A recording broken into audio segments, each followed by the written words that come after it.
You're watching the ANEC Sports Podcast on YouTube. The show starts right now. Welcome to episode 6 of the ANEC Sports Podcast. My name is Sam Frick, founder and editor at Around Northeast Corner, covering 30 schools across Northeast Indiana and parts of Elkhart County.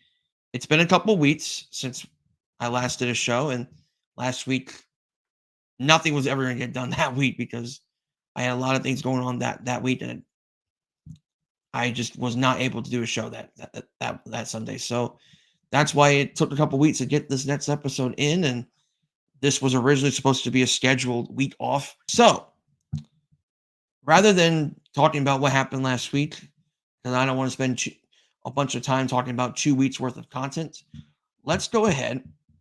Let's go through the 3 main conferences we talked about, the ACAC, the NECC, and the Northeast State. And we're going to go ahead and recap what we've seen so far in those seasons. So let's start with the Allen County Athletic Conference. Let me screen just a little bit. Here we go. So we start with the ACAC. So volleyball. You look at the volleyball season so far, lots of parity in the conference. Adams Central, Heritage, South Adams, Woodland all seem to be the contenders for that conference championship, although South Adams is off to the better start of the 4 at 12-1. At least last I remember. Adams Central has won about 4 games prior to Saturday. I don't know if they've updated anything else since then, but I know they've won. I know they've had far fewer matches than South Adams so far. Heritage, they're about 500, 4-4.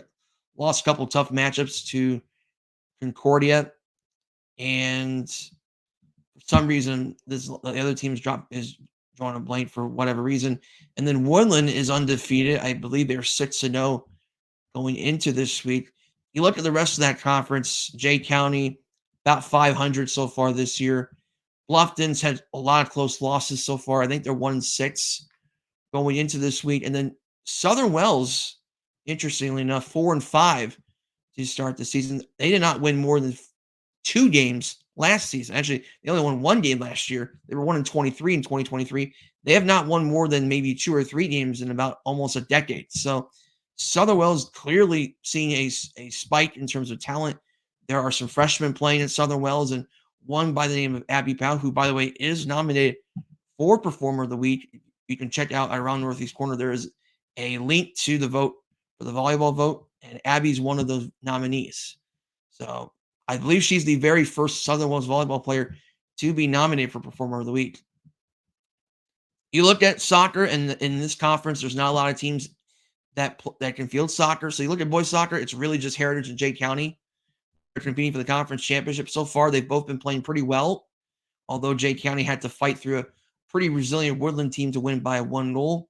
Heritage will soon play Jay County in conference play, which I believe they play twice because there's only 3 teams in that conference for boys soccer. So that'll be one thing to keep an eye on as we get closer to the end of the month. Girls soccer, Jay County is the heavy favorite. Heritage has not won a match yet. South Adams has not won a match yet. Jay County is the clear favorite there. Girls golf, Bluffton is the heavy favorite going into the season, but they lost to Southern Wells just this past week. And Southern Wells having their best golf season in about a couple years. So Southern Wells is one team to keep an eye on in the ACAC. Cross country, look at the boys. Bluffton's the heavy favorite to win the conference for boys cross country. On the girls' side, Adams Central, not as clear-cut of a favorite, but probably the favorite for sure for girls cross country this year. And then you look at football, just 2 weeks into the season, most of the teams except Adams Central will start conference play this week. Adams Central, well, they lost to Garrett in week 1, 20-7. Still the heavy favorites to win the conference, but you look at Bluffton, Heritage, and South Adams, all 3 are pretty darn close to competing with Adams Central, although I would say Heritage is probably the better of the 3 teams so far. Bluffton dominated Blackhawk Christian, had to fight 4 quarters, the pretty resilient Manchester team to win by 2 scores. South Adams had a bad first half against Tipton, came back, only lost by 6 points. And Indiana Wesleyan came back next week at home against Belmont, dominated the Braves by 42 points. And then Adams Central, after losing to Garrett 20-7, they win at home against Eastside 43-0, rushing for over 300 yards. And then you look at the rest of that conference. Jade County is 1-1 so far. Dominated Blackford, shut out by Newcastle. You look at Southern Wells, still have not won a game yet and still struggling in football.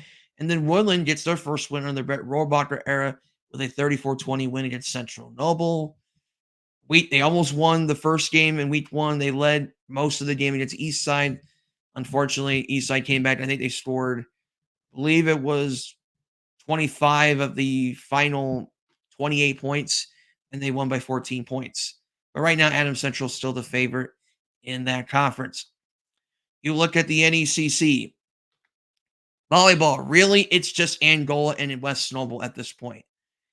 Fremont got off to a really good start, but they got swept badly by West Noble.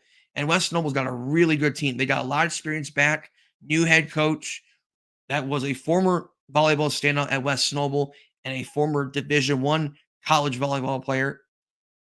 Her daughter is the freshman star on the team, and Elise Mead. And you got Limerick at setter. You got sophomores back like Izzy Beers. You look at other names at West Noble. I mentioned Izzy Beers earlier. I mentioned Ella Limerick earlier. Elise Mead earlier. Darcy Ritchie's a sophomore at Libero. You have Reagan Ish at the middle as a sophomore. A lot of sophomores and freshmen on this team, and it seems like they're only going to get better as they get older. And I think at some point they might win a conference championship before the freshmen are done. So West Noble is on the rise here. Angola is still the favorites to win the conference. Maybe you get a Garrett hanging around in this conference. Maybe you get a Churubusco hanging around for this conference. Fremont could still very well compete for a good standing in the conference. But right now, it appears like this week could be a very, very critical week to deciding the conference. Boys soccer, really, it's just 3 teams. Actually, 4 teams, maybe. I don't want to rule out Garrett necessarily. So you got Angola, Garrett, West Noble, and Westview. Right now, I think Angola may have the edge right now. Just the fact they beat Westview 1-0 is very impressive. They're an experienced team. They got some goal scorers. They got some good defenders on that team. They got a decent enough goaltending. Even though they have a first-year head coach, still a well-run Angola program. West Noble's a powerhouse, as they usually are. Westview has been a contender for many years in boys soccer. And then Garrett under Coach Etzford, nice defense first ball club. They're going to be scrappy. They're going to be tough. As usual, it'll be interesting to see how this month helps decide where the conference goes, especially when we get to conference tournament week, which is only a few weeks away. That could be a very interesting week for the conference. And then girls soccer, Westview's the heavy favorite to win the NECC in girls soccer right now. They look like they are the heavy favorites. Don't let the record fool you. They played a lot of good teams. They played some teams outside of their area just this past weekend from Evansville and Indianapolis. There are major powerhouse programs. Westview is definitely the favorite to win the conference. Central Noble isn't a bad team by any means. Angola is not a bad team, but I don't think they're anywhere close to how good Westview is right now, which they return a lot of experienced senior players. They got some good goalkeeping on this team. They're a good defensive group. They got depth. I don't know if the other teams quite have that same type of lineup that Westview can bring. Girls golf is not quite as clear as it usually is. It's a little bit of Angola, Fairfield, and Fremont. Fremont might still win the conference. And they may very well win the regular season conference, but in terms of the tournament, that remains to be seen. Angola has had a history of success in that conference tournament. Fairfield has had a history of success in that conference tournament. Fremont's still hanging in pretty strong, I would say. And then cross country on the boys' side, it's probably a 3-horse race right now with Angola, Fairfield, and West Noble. West Noble traditionally a powerhouse in that sport. And then the girls' side, Angola, Fairfield, West Noble, and Westview. Again, Westview, another powerhouse in cross country. Angola's had some success recently in that sport. And then West Noble, as I mentioned earlier, historically have dominated the sport in the NECC. Then you get to football, and this is where it gets really interesting. The small school division right now clearly favors East Side, even though they haven't looked that stellar the first 2 weeks. In fact, they came very close of starting the season 0-2 against Woodland in week 1, but they were able to come back and beat Woodland in the second half, outmatched by Adams Central week 2.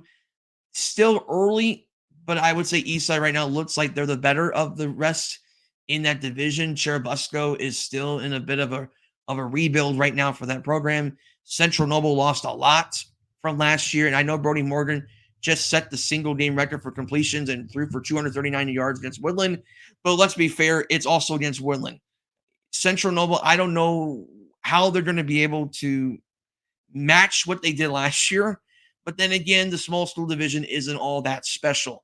So yeah, they haven't looked good the first 2 games against West Noble and Woodland defensively. But it seems like there's still some time left for Central Noble to get things figured out, because this division looks like it's down from last year, which I thought it was down from the previous year. So it'll be interesting to see if Central Noble can hang around. Prairie Heights looks like they're a better team. How much better is still to be determined. They played Whitco and Bronson. That doesn't tell me a whole lot about where Prairie Heights is in the division yet, but it tells you they're at least better than last year, which they were winless. I think they were a younger team last year too, which I think that made a difference. But this year, they're definitely more experienced, which definitely helps. They got some athletes from wrestling and baseball, basketball that have certainly helped with Prairie Heights' athleticism as well. And then you look at the big school division. Essentially, it's everybody in that division. You look at, and I would say Angola is probably the weaker team right now of the 5. No offense to Angola fans, but they have been the team that needs to improve the most. They've shown some promise at times, especially on the run, and especially stopping the run. They've been scrappy, but I don't know.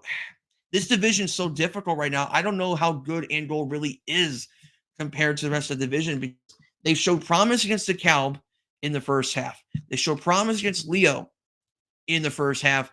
Are they good enough against everybody else in that division in the NECC? I still don't know. I have many questions to Angola. Fairfield, I still like to at least compete in that division. I know they got shut out by Heritage, but Heritage is a really good team in the ACAC. I like what they did against Goshen, scoring 55 points in that game against Goshen. The game against Jimtown will be the NECC game of the week. Very curious to see how Fairfield can match up front against Jimtown. I think will be a very interesting one for the Falcons. And then from there, I think it's a 3-horse race for the division: Garrett, Lakeland, and West Snowball. And I think Garrett is certainly in the mix for sure. You beat Adams Central, who's been the state the last 3 years. I know they're a different team this year, still a perennial contender. And then you just beat DeKalb in overtime, 33-30.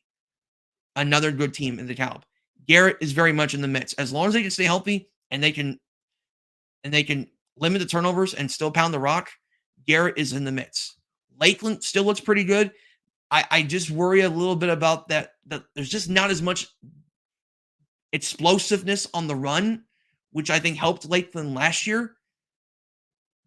I don't know. It's still early to say where Lakeland is, but I just need to see more from the Lakers before I know for sure where they stacked in that division. I like the air attack, right? With Braden Holbert at quarterback, Keenan Royal at wide receiver. You got Edwards at wide receiver. You got Carson Mitka, who can get involved in the passing game. But I want to see if they can find that balance of being able to pass and run the football. That's a little bit of a question mark right now as they start to play the meat of their schedule, playing the Garretts and the West Nobles, who are good defensively to contain the pass. That is a question mark right now, I think, on paper. West Noble right now, I think, is still the favorite. They have been the most dominant of the rest in that division. They dominate Central Noble, dominated Wabasee. Seth Brewer just had a monster game, 164 yards rushing, 7 touchdowns on the ground, which sets a new record at West Noble for all-time rushing touchdowns and rushing TDs in a single game. Seth Pruitt already in midseason form for the West Noble Chargers. And even though they lost Drew Yates to graduation after last season, it seems like they did not miss a beat whatsoever on both ends of the field at all. And West Noble looks like they're going to be a threat once again this year. Let's look at the NEA, excuse me. So now we go to the Northeast State. Right now for volleyball, it still looks like it's still Belmont and Leo. They're still the contenders for that conference. You could see, theoretically, maybe a DeKalb hanging around in that conference. Huntington North is down compared to last year, but they're still good enough to compete. Columbia City's not bad. Norwell's not a bad team. They're both half-decent teams. New Haven's a solid team. I think considering where they were a couple years ago, they look much better. East Snowball's already much better. But I don't know if the rest of those teams are as good as Leo and Belmont right now. That remains to be seen. I know they're going to start conference play in a couple weeks. So we're going to figure out pretty soon if what we're saying is correct about that. Boys soccer, Leo is still the favorite to win the NEA, but I think DeKalb has cut into that lead a little bit. They're talented, they're deep, they're a senior heavy team. I think Emmanuel Hernandez is a big game changer as a playmaker on offense. They got a good enough defense. They got some experienced goalkeeping, experienced defense. They're an experienced team all around. DeKalb's battle tested. I know East Snowball's off to a really good start. I just don't know if East Snowball has the offense to be able to beat a DeKalb or Leo. That is still a question mark right now for the East Snowball Knights. And theoretically, you could see a Columbia City in the midst for a conference championship as well, but they did graduate a pretty big class from last year. And so there is definitely going to be a question mark in terms of how are they going to be able to, I guess, so to speak, repeat the magic from last year, but they're still a decent enough team. They're going to defend, they're going to play pretty good defense, pretty physical defense. Columbia City should hang around in that conference as well. Girls soccer, kind of all over the place right now. You look at Belmont, DeKalb, East Snowball, and Leo. I think those are probably the likely contenders. Norwell should not be ruled out either. But I would say of that mix, I would say Leo is still the favorite. I mean, Leo literally just dominated Norwell like 7-1. Leo just dominated Concordia 5-1. I think Maddie Schwalm is a big difference on the offensive side of the ball. They're still a pretty good defensive unit. They still got some good goalkeeping. I know it's not Samantha Crystal. She's now at Purdue Fort Wayne. But Leo's still a pretty good soccer program. And it's a program that historically has been able to reload in the past, whether it's from the ACAC or the NEA. So I still like Leo. DeKalb is a very interesting team. They're an experienced team from last year. They got a unit that can be pretty interesting as well. Belmont lost a lot, but I think Belmont still has enough athleticism and toughness to hang around in that conference. East Noble, while they lost, or at least for the time being, they lost their starting goalkeeper, Addison Ritchie, to an injury. We hope that she's able to play at some point this year, but there is some concern about that injury right now. So right now they are going with a pretty solid backup and their freshman goalkeeper by the name of Maitland Booth. Maitland Booth's had a pretty good run coming as a backup and be able to fill in a pretty big hole that, last year Addie Ritchie was the star between in the net. But now, right, for the time being, it's Maitland Booth. But they have a lot of sophomores and juniors that have done a good job of filling in and contributing. Addison Fry and Bree Bortner and Avery Amstutz. Very nice, deep unit of young athletes on this East Snowball roster. Still capable of competing in the NEA. And maybe they're starting to knock on the door, at least, to compete for the conference championship. Girls golf, I don't need to say much here. DeKalb's the favorite. They just beat Norwell. They beat East Snowball by 20 points earlier. DeKalb is very likely to repeat as conference champions once again. Cross country, you look on the boys' side, Columbia City, East Snowball, Huntington North, New Haven, all have had pretty good starts. Tough to say who's the favorite right now. New Haven always has the athletes. You can't rule them out. Columbia City's had some good teams in the past. East Snowball's had good teams. And on the girls' side, you got Columbia City, East Snowball, Huntington North, and Leo. I believe East Snowball won the conference last year. And East Snowball could very well still win the conference this year. Leo will have a chance because of Rowan Norris. Huntington North will definitely have a chance because of Alice Friesen. And then you got Columbia City with Kenyon Leach. So it's a pretty deep conference for cross country. And then you look at football, Columbia City, East Noble, and Leo are the primary favorites. But you go look at a tier below that. DeKalb is interesting. Huntington North is even more fascinating. Their best start since 2007. Can they have the best start in the history of the program? Can they match that 5-0 start? Can they go 6-0? Lots of question marks right now. I don't know. They can score a lot of points. They can throw and they can run the football, but can they get enough stops defensively and reduce the amount of mistakes needed to win those games in the conference? I still think that's a question mark for the Huntington North Vikings.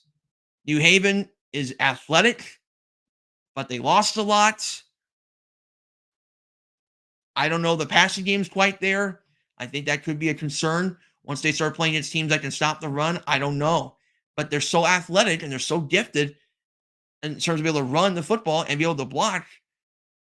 You know New Haven's going to hang around again in the Northeast state. So let's take a look at some games, some upcoming notable games here. We look at football. Bluffton and South Adams, the game of the week for the ACAC and for around the Northeast corner. Last year, Bluffton won by 37 points. We expect this to be a lot closer. It's a good rivalry game. Bluffton and South Adams have had close games in the past, and South Adams for many years had their number. I think they're definitely an interesting team to keep an eye on for this week. East Noble, Huntington North. East Noble, the last time they went to Huntington, which was 2 years ago, they were down double figures. They had to make a late comeback in the fourth quarter. Late touchdown for East Noble to win that game 27-26 in 2022. Not last year. Last year they won big against Huntington North. Now they go to Huntington again. Can the Huntington North Vikings finally win against East Noble? Or does East Noble continue their dominant ways against the Vikings? That will be a very interesting matchup to watch. East Side and West Noble battle of two defending divisional champions.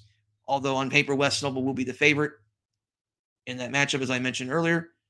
Heritage and Woodland, East Allen County school rivalry to open up the ACAC play for those two schools. Heritage, the favorite. They're the veteran team. They're the more talented team on paper. They're the more complete team on paper. Woodland, a little bit more, definitely more of an underdog team. Definitely more of an old school, traditional offense in terms of running the football. They're going to stop the run, or at least they're going to try to. They're going to play hard-nosed football. But can Woodland slow down the explosiveness of Heritage? I think that's going to be a huge concern for the Woodland Warriors. And Jimtown and Fairfield, the NECC game of the week. Might as well call this the Corey Stoner Bowl game. Because Coach Stoner coached at Jimtown. Now he's coaching at Fairfield. He was coaching Jimtown. He got the job at Fairfield, mainly from his ties with his wife going to Fairfield. So now he's the coach for the Falcons. So very interesting Elkhart County game in Benton for that one. And then LaVille lost two tough games against 1A powers. They're going to Central Noble, take on a Cougars team that's desperate for a win, just like LaVille. Central Noble, this is going to be a good measuring stick game to see where Central Noble is entering divisional play, which I believe starts next week at the time of this recording. And then Adams Central hosts Muncie Central. Kind of a nice, different opponent for Adams Central, playing against an NCC opponent, but Muncie Central's not the best team out there. But it might be a good test for Adams Central. We'll see. And then New Haven, DeKalb, which me and Coach Seth Wilcox will talk about in our interview. That is going to be the NEA game of the week. New Haven's athleticism versus the big, strong, physical line of DeKalb and that senior running back in Kenny Hinkle and quarterback Will Weber and wide receiver Xavier Bell. Very, very enticing matchup to open NEA play. Can New Haven get that first winner under Van Sheer, or does DeKalb avenge the loss from a year ago and then obviously bounce back from last week's loss to Garrett's? And then finally, the Milk Can game, Prairie Heights at Lakeland. Lakeland's owned this series, but it's a good way to see where Prairie Heights stacks up with better competition. Boys soccer. You look at on Tuesday, Columbia City and Huntington North, big conference matchup between two teams.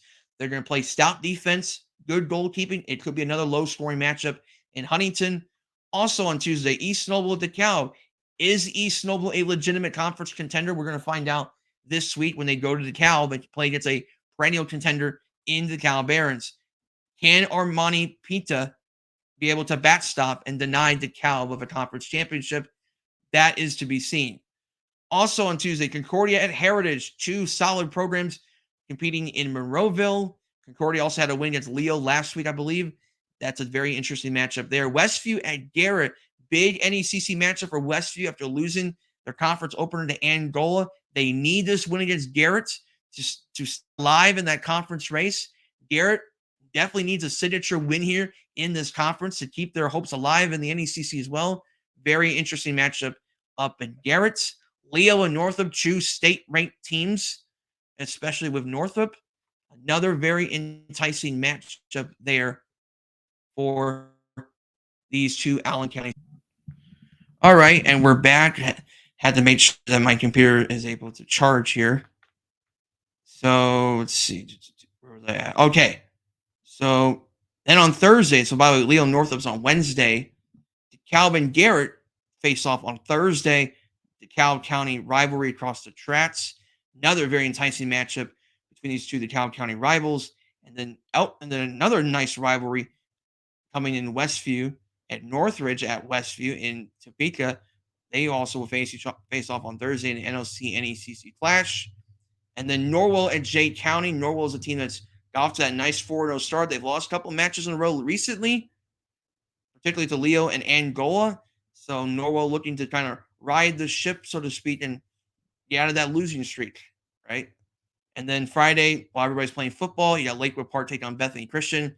Bethany, again, won state last year, looking to continue their winning ways when they take on Lakewood Park. Not a bad team per se, but certainly a team looking to measure up itself and try to get a statement win against a 1A powerhouse. And then on Saturday, East Snowball Westview again. East Snowball looking to try to cement themselves as a contender in this area for boys soccer after after fighting for many years, trying to find that in terms of that swagger, so to speak. And it looks like East Snowball may finally have that so far. You look at girls soccer on Tuesday. DeKalb is at East Snowball. These two teams, I believe, scrimmaged each other before the season started. And we'll see just where East Snowball is against a pretty decent conference contender in DeKalb for real this time in Kendallville. East Snowball has found ways to score goals, and they've been able to win games despite dealing with some adversity. They'll have to continue to find ways to pick up a big win here against DeKalb. And a win like this would be huge for East Snowball, who matched the start from last year, to which East Snowball went 3-0 last season on the way to their first ever winning season at 9-7. Also on Tuesday, Huntington North is at Columbia City. Columbia City has dropped two very close conference matchups to Belmont and Norwell. They are in dire needs of a conference win to stay alive in this race. And this is a matchup where in the past they went to overtime / eventually having to go to penalty kicks, whether it's in the regular season or the conference. Sorry, not the conference, but the postseason in the state tournament. They've had to play some longer matchups in the past because of that. This could be a very interesting matchup down in Columbia City. Also on Tuesday, Norwell and Belmont, the battle at 8 Mile Creek in Decatur, as the Braves look to stay in that conference hunt against a pretty solid Norwell team led by a Division I commit in Grace Mann. And Grace Mann, one of the best goal scorers in all of Indiana. Shift over to Wednesday. Belmont, again, is highlighted for this matchup as they host Concordia on the girls' soccer scene, followed by DeKalb going to Snyder, facing an SAC contender in Snyder. That's another interesting non-conference matchup there. East Snowball at Angola. Angola has a decent team. East Snowball's got a solid team. Should be an interesting battle up at the tri-state area. And then Woodland at Central Noble has been a competitive matchup in recent years, as that matchup will take place in Albion. On Thursday, Heritage and South Adams, both teams desperately in need of a win, let alone a conference win. Both teams came close a couple of times this year. Now they'll need to. Now somebody's going to be able to get that win on Thursday potentially. Is it Heritage still, or does South Adams finally get that win and get over the hump a little bit this year? And then on Thursday, Jay County is at Norwell. Another solid matchup between an ACAC favorite and a pretty good NEA contender in Norwell down in Ossian. And then Westview at Bremen on Saturday to wrap up the week. Volleyball, match of the week for the Round Northeast Corner for volleyball. Adams Central is at Huntington North. Both teams with some expectations, especially for Adams Central, who returned a lot from last year's conference tournament champions and regional finalists.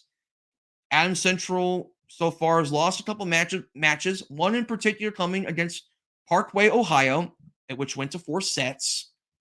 But so far have been pretty much Adams Central so far as a volleyball program. And this will be a very interesting matchup down in Huntington, which I believe this matchup went to 4 sets. I think they lost in 4 sets to Huntington. So this could be a nice way to see if Adams Central can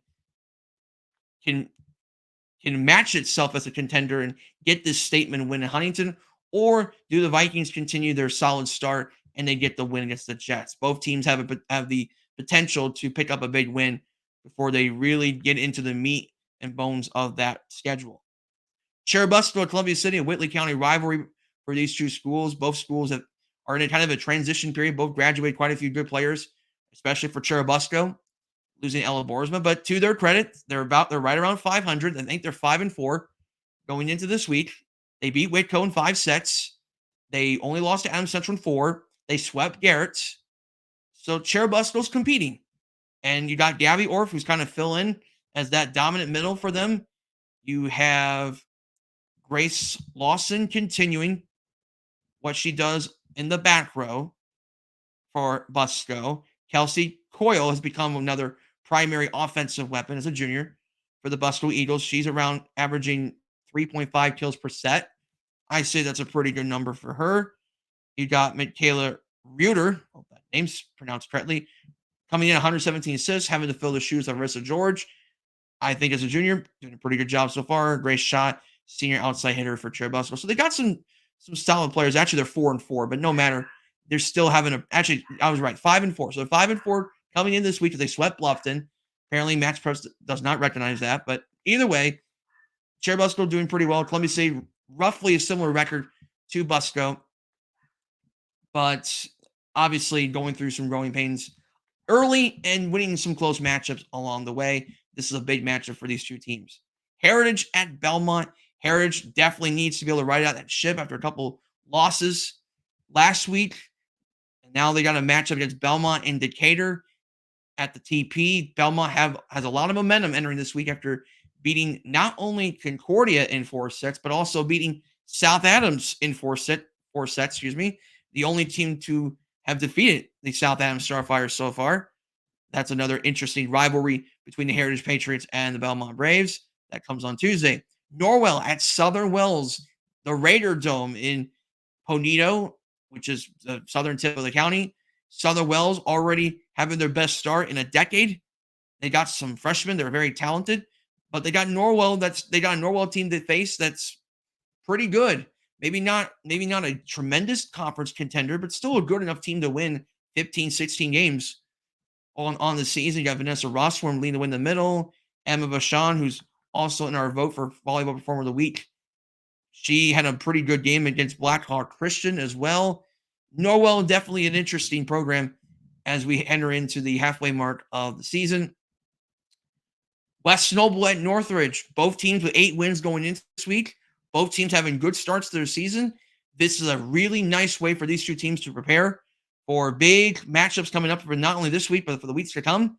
West Noble has had some big wins, but they're probably still waiting on that big marquee win. And I don't know if Fremont would be considered that win just yet. I would say if they can get a win against Northridge on Tuesday, especially noting what's coming up on Thursday, I think that could be a confidence booster through the roof for the West Noble Chargers after the growing pains they went through over the last 5 years or so. That's on Tuesday. On Wednesday, 2 Summit City Powers meet at the Cage in Concordia. Lutheran, Leo at Concordia. Leo off to a very nice start, including a 5-set thriller over Bishop Dwayner. That's something that Belmont and Angola failed to do this year. So Leo doing something there pretty special so far. And Leo looking to stay in that hunt for the Northeast State. Concordia looking to stay in the hunt for the SAC championship. where Bishop Dwayne is seen as the favorites. Very good measuring stick game for these two talented programs. On Thursday, Fremont is at Garrett's.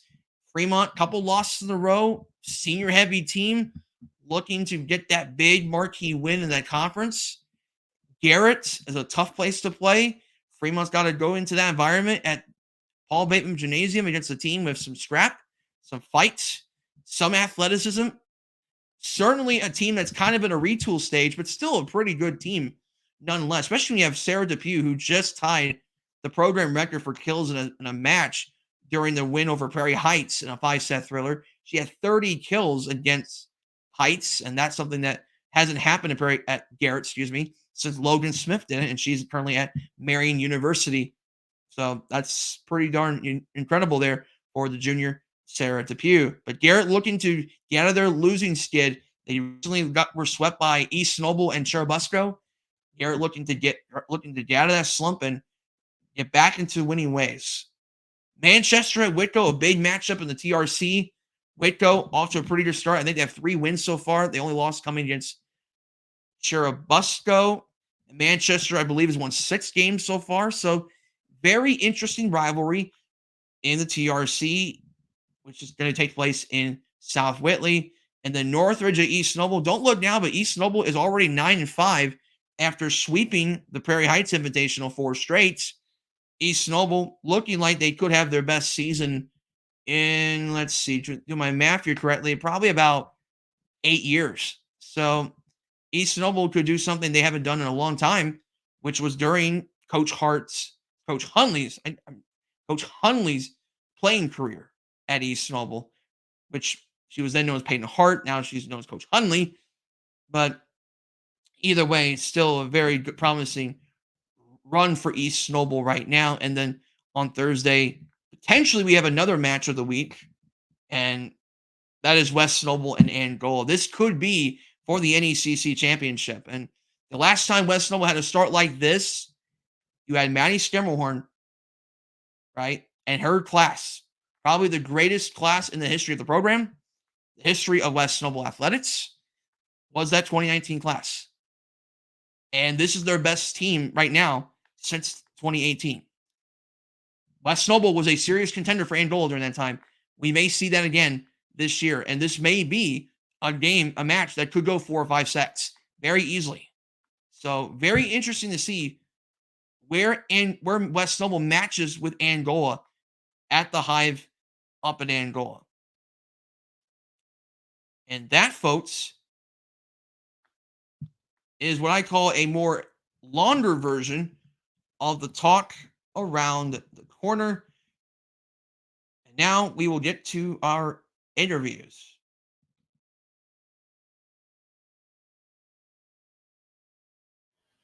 I'm here with the head football coach of the DeKalb Barons, Seth Wilcox. Coach, how are you doing this evening, and how are things going for you? Yeah, I'm doing well. I appreciate you having me on the show. Mm-hmm. Yeah. Coach, first off, let's talk about the preparation to this season. Last year, your team went 6-5, an improvement from the previous year. Showed a lot of encouragement from that previous season heading into this year. What made you excited about what this year's team could bring for the DeKalb Barons? Yeah, this team's worked really hard in the offseason, in the weight room. Our weights program has been awesome this offseason. So I'm excited about the talent that we have coming back. We have a lot of experience on both sides of the ball coming back. Our offensive line is pretty young and doesn't have a lot of starts under their belts, but they're big and they're strong and they work hard. Defensively, we have a lot of guys with a lot of experience. It seems like we've been young on that side of the ball for a while now. So it's really nice to have that experience coming back on defense. And that defense, for a lot of them, still have 3 years of varsity experience, including a guy like Brady Kohler, for instance, is a guy that's played all 3 years so far as a varsity starter. You look at let's start with Angola, because that game was very interesting in terms of how you started versus how you finished. A couple of mistakes early in that first half, a lot of Angola kind of hanging around early. And you know this because DeKalb Angola has had some good games in the past. What got your team to get out of that first half start and be able to finish strong? We knew that going into Angola, we were probably going to be more physical than they were. We had a lot more size than they had. So we wanted to really attack them up front on both sides of the ball. And defensively, we get ourselves on defense first. We kick off. We get a great stop on defense. We force them to punt. We drop that punt, and things just kind of seem to go bad from there. We allow a quick score. Later on, we answered back pretty well with that and went down the field and scored. But then we let Hawk Hasselman get away again on a long run. But once again, we answered that back pretty quick. So that it was a lot of back and forth, but we were making a lot of mistakes early on, especially in special teams. Defensively, we weren't playing as well as we should have been playing.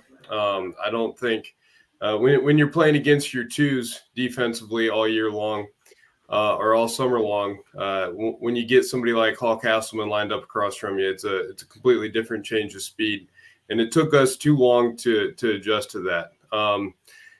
But yeah, we made some mistakes and we put ourselves into a ball game at halftime. But I was really proud of how our guys came out after halftime and really started owning the line of scrimmage on both sides of the ball and making sure that we were able to get that win. Mm-hmm.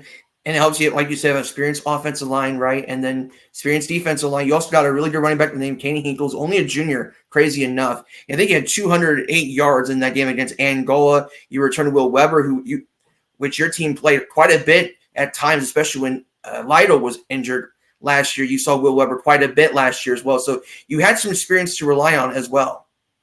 Yeah, Caden Hinkle is a senior. He seems like he's been around forever.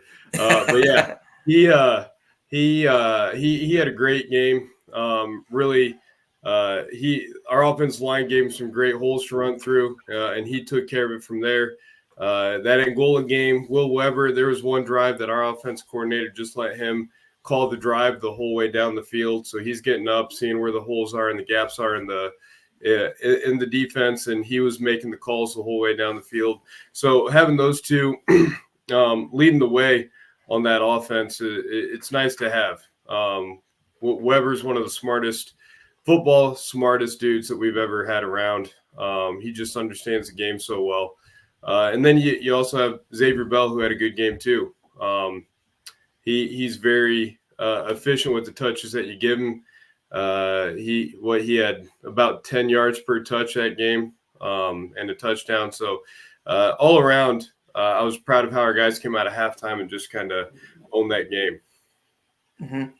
And it was kind of a good way for your team to prepare for that game against Garrett on Friday, which if you look at that game in a nutshell, Coach, it was really a 2 games in one. You know, that first quarter and a half, really first quarter and 3/4 of a quarter, Garrett pretty much owned those entire 2 quarters, up 20-0 before that delay and whatnot. And then right after that delay, your team found some momentum from there. Coach, where did that change happen between the 20-0 deficit until the halftime? Yeah, I mean, thank God for that lightning delay. We really needed that, and I'd kind of seen it coming. So I was kind of hoping that we'd get off the field and be able to regroup a little bit.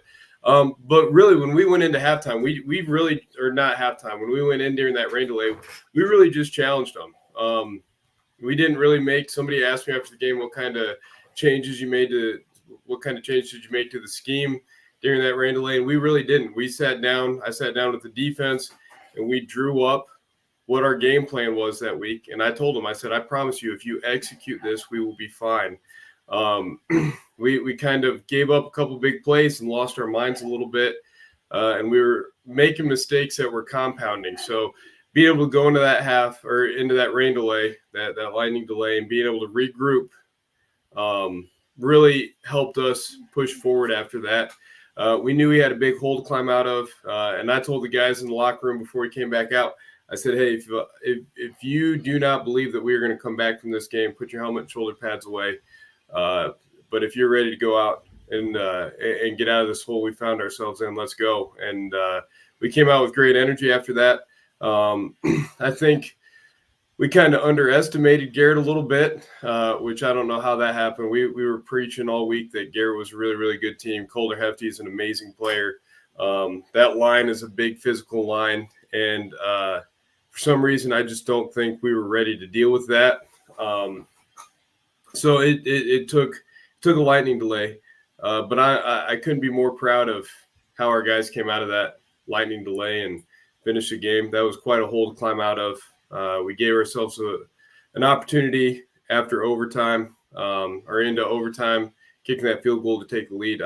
We gave ourselves an opportunity, and that's all we could have asked at that point in the game. What made it so fascinating about your team's comeback was just how it just kind of you talk about it slowly compounding against you. When you came out of the break, it was slowly going the other way. You're slowly stopping the run a little bit. You're slowly gaining some momentum on those passes where earlier in that game that you weren't getting anything in the passing game, and Hinkle couldn't get any type of really carries whatsoever until that fourth quarter. And Katie Hinkle fourth quarter was just incredible. I mean, just talk about the resilience of the guys, especially on the defensive side, forcing a lot of big plays to allow DeKalb to get opportunities to even win that game. Yeah, defense, we had some timely turnovers that gave our offense some good positions. And really, sometimes when you have a big turnaround, you see a big turnaround like that, it's a couple big plays that kind of turn the momentum around. But looking back and watching film of the game, there wasn't really any big plays, I would say, that all of a sudden shifted the momentum back. It really took our guys play after play after play, doing exactly what you're supposed to do, winning each and every play, and we were going to be able to find our way back into the game. And so I'm proud of them for that. If there's a big play that happens, that's easy for high schoolers to get hyped up and excited about to get the momentum back. But they literally had to fight tooth and nail to get themselves back in that game, and they did it. If you had told me when we were down 20-0 that we would end up in overtime against those guys, I would have been ecstatic having that opportunity to win. So no, we learned a lot. You obviously don't want to lose that kind of game. It's fun playing in those classics like that go into overtime. You don't want to lose it, but I think our team learned and grew quite a bit through that process on Friday night. Where does this game rank upon your memories as a football coach and a football mind, so to speak? It's got to be up there for you. Yeah, there's been a lot of exciting games. And we were talking as a staff after the game.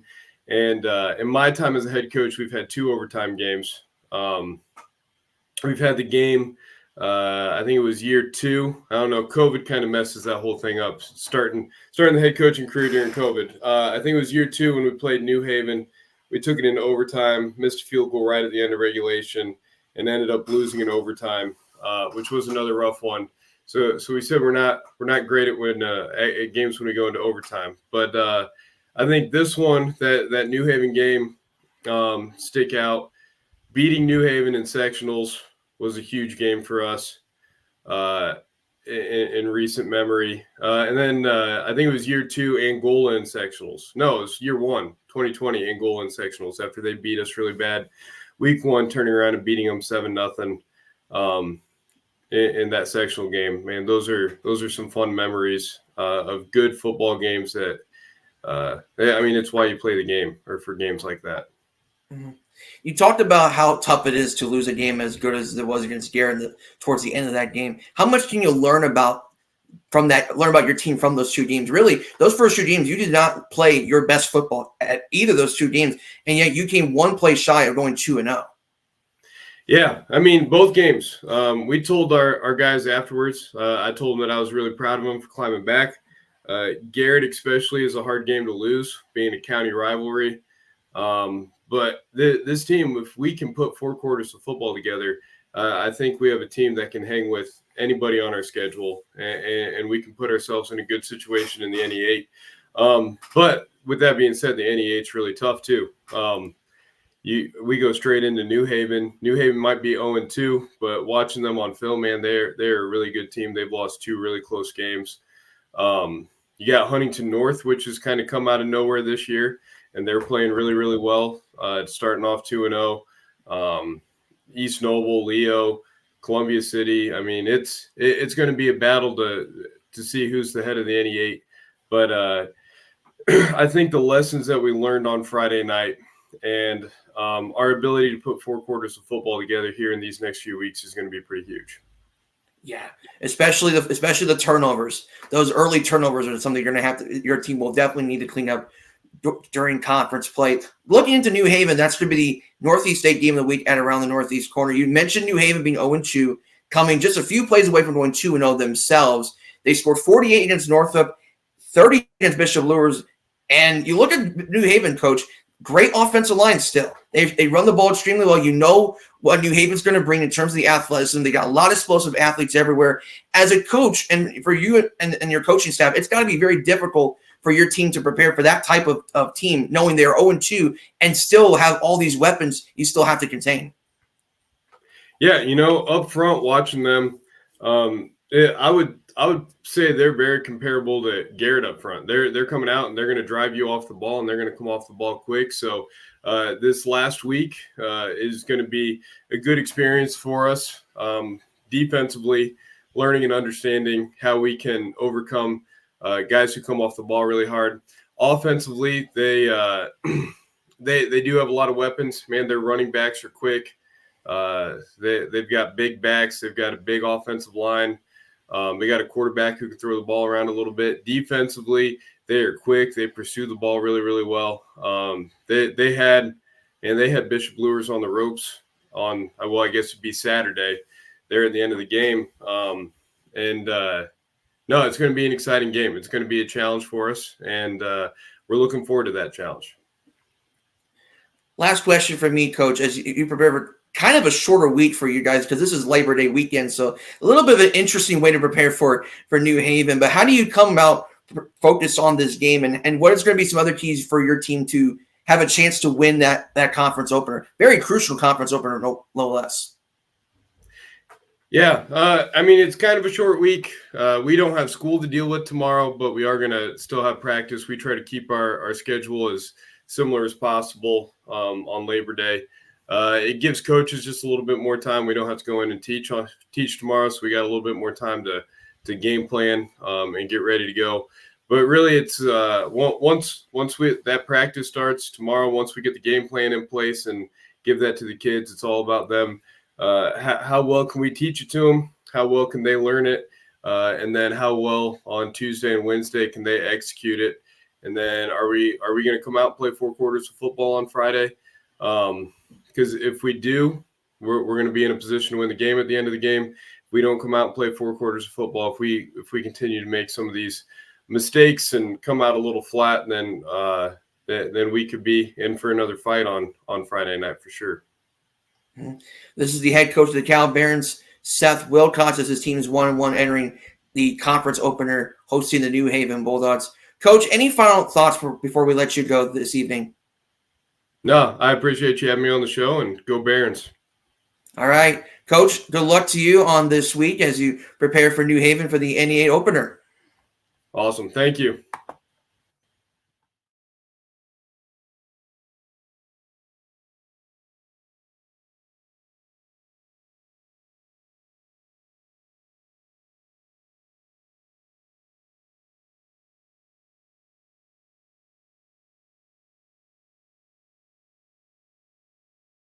I'm here with the head football coach of the South Adams Starfires, Grant Moser. Grant, hoping your Labor Day is going well, and how are things going for your team so far?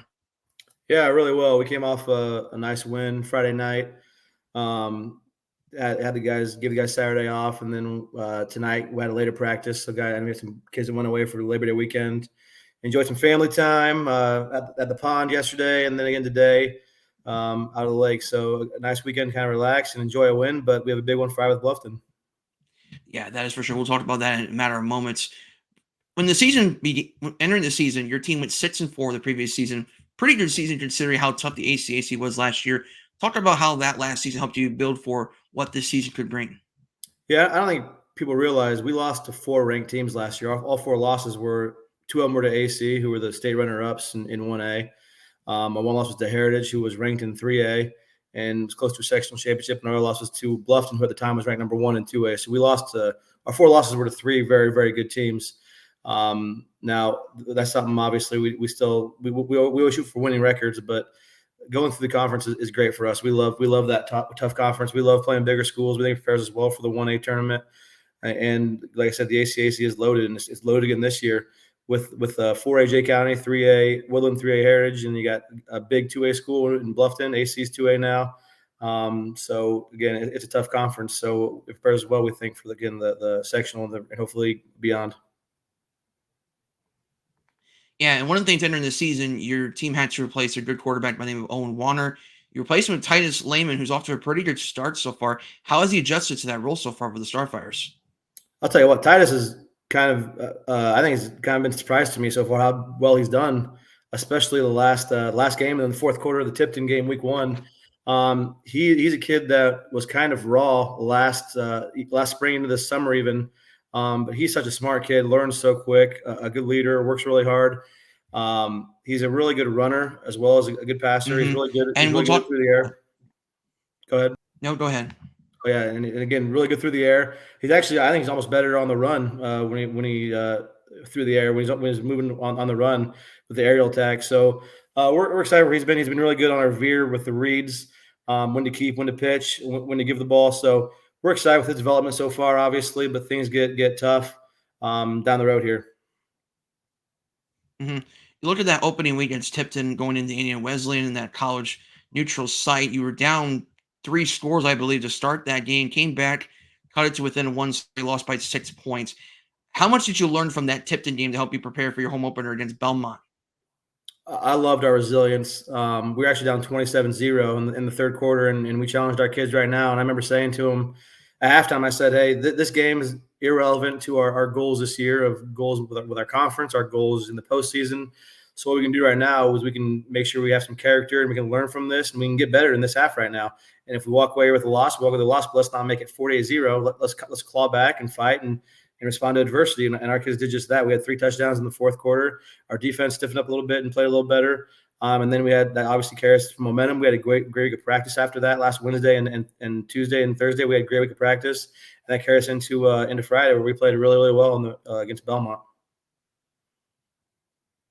And that's a Belmont game where it was close early against the Braves, and then Lehman had that big game by himself. The quarterback threw for 3 touchdowns, almost 200 yards. Just talk about how much your team showed improvement from those first 2 games. Yeah, that was we came out really, really quick. We had a new fullback in our go-go offense, Dylan Ramirez, who's a senior lineman, but he ran the ball really well. He averaged over 10 yards a carry on Friday. We only played one half Friday with Belmont. We were up 48-7 at halftime, and we just called the game with lightning. So we scored 40 points in the first half. And again, Dylan played really well running the ball, but Titus had some great decision making in our option game. Threw 3 touchdowns, ran for a touchdown, ran for another touchdown that was called back for holding. He played really well. And like I talked a little earlier about our adversity and responding to adversity, we went up 7-0, and they were moving the ball again, and we fumbled the ball, and they ran it back for a touchdown. Just like that is 7-7. And again, I challenged our kids to respond to that. And the next play on offense, Dylan Ramirez went for a 60-yard run. So just like that, we had the momentum back on our side, and our kids kept going. And I was really proud because Belmont struggled recently, obviously, but they're way bigger than us up front. And I was worried going into that game about the size difference and how we were going to do. But we came out and we didn't let the size be an issue, and our kids were fundamental and they played hard and they executed, which I was really proud of. The size difference certainly played a factor as a challenge going into that game against Belmont, which is just going to help you prepare for the game against Bluffton, a team that had tremendous 2-year runway in sectionals back-to-back years for the first time, I believe, in program history for the Tigers. And this is a team that dominated your team last year by 37 points, I believe, in Bluffton. Now you get to host this game this year. I know you have some connections with Coach Kunkel in the past and whatnot with the Bluffton Tigers. Talk about that matchup with the Tigers. It's a different team, but still pretty good on paper. Yeah, I'm not a big fan of Coach Kunkel. No, I'm just kidding. We are good friends. We text quite a bit and talk all the time. He's done a phenomenal job with that program. Really turned it around. I think they had 10 wins last year. It's the second time in their entire 100-year history they've had 10 wins or double-digit wins. They do a very good job. They're very well coached. They're very fundamental, and they're going to be really good again this year. They're 2-0 already. And they have a really good sophomore quarterback, Maxon Best, a really talented kid who can also run the ball. They have, I think they have arguably probably two of the best running backs in the ACAC with Craig and with Moore. So we have to be really, really play our responsibility on defense. But I like our front seven defensively. I think they're pretty tough. right now. We have a good linebacker crew with Dylan Ramirez and Udi Gutierrez and Grant Odell, Nathan Plattner, and they played really well. So I'm excited kind of for our front seven versus their run game. I think it's going to be a big storyline on Friday night. They have some really good athletes on offense, the receiver as well. And then their defense, they have some good linebackers in the middle and a really good nose. Shoemaker up front, who's a senior. So, again, they're a good team, but we love playing good teams. It's going to be awesome. Our community is great at supporting our Friday Night Lights. So we're having an awesome atmosphere here. It's our first home game of the year. So we'll have the stands rocking, and hopefully our kids are up to that. And we're really big on trying to make our community proud and put a product that they get excited about on the field. So we'll see Friday night. How important is it to get off to a good start against this Bluffton team because of what they can do up front and then that diverse running game that they have? Yeah, really important. And it's something we talked about even today already, was when things don't go well. If they don't go well early on, we just got to keep chipping away and keep fighting, because something's going to go bad. Something goes bad every game, and it really is. And I've already said this, but how you respond to things. The word of the week this week is grit, and we talked about what grit means in life and having grit in football. Respond when bad things happen, and it's going to happen on Friday night. And just how do we hang our heads, and do we cling on to that, or do we move on to the next play right now? And if we can do that, I think we can be successful moving the ball offensively, having a short memory, and if we go a big play, just respond on defense and come back and play hard again. So again, we'll see, but I love this matchup. They're a fun team to play, with a good staff to coach against. Again, they do things really well, and they make you work, which is always fun to call an offense when you have to work a little bit against a good defense. And Coach Morgan's a good defensive coordinator they have over there, so he'll make us work with coverages and some blitzes and things like that. So it's a lot of fun. Mm-hmm. As we get to the final question, you look at the matchup on paper. South Adams and Bluffton, two of the more consistent programs the last few years. It's becoming a nice rivalry dating all the way back to the NECC years. So this is a rivalry with a lot of history between the Bluffton Tigers and the South Adams Starfires. Coach, as you prepare for the next several days leading up to this game, what's going to be the message to emphasize going into that matchup with Bluffton? It's again, just embracing the moment, embracing big games. This is a big game for us. It's the first conference game of the season. The conference is very, very good, but we want to be in the conversation for it. And even though we're the second smallest school in the conference, we want to be in that conversation. And obviously, it's hard to do that if you lose on Friday. So Bluffton is, like I said, a very good team. We know that. Our kids know that. We know how much talent they have and how well they are coached. But from the start, we have to come out and be ready to go. And it's going to be, again, an awesome atmosphere. So hopefully we're ready. Mm-hmm. This is Grant Moser, the head football coach of the South Adams Starfires, who notably led the Starfires to state finals in 2020. And I made sure I remind him whenever I get a chance because of how great that 2020 team was and whatnot. Coach, any final thoughts before we let you go this evening? No, just, again, I appreciate all you do for the area. It's fun to listen to your podcast. You get a lot of different coaches on. It's good hearing different perspectives. And I love being in this area, Northeast Indiana, because the coaching camaraderie is so great here.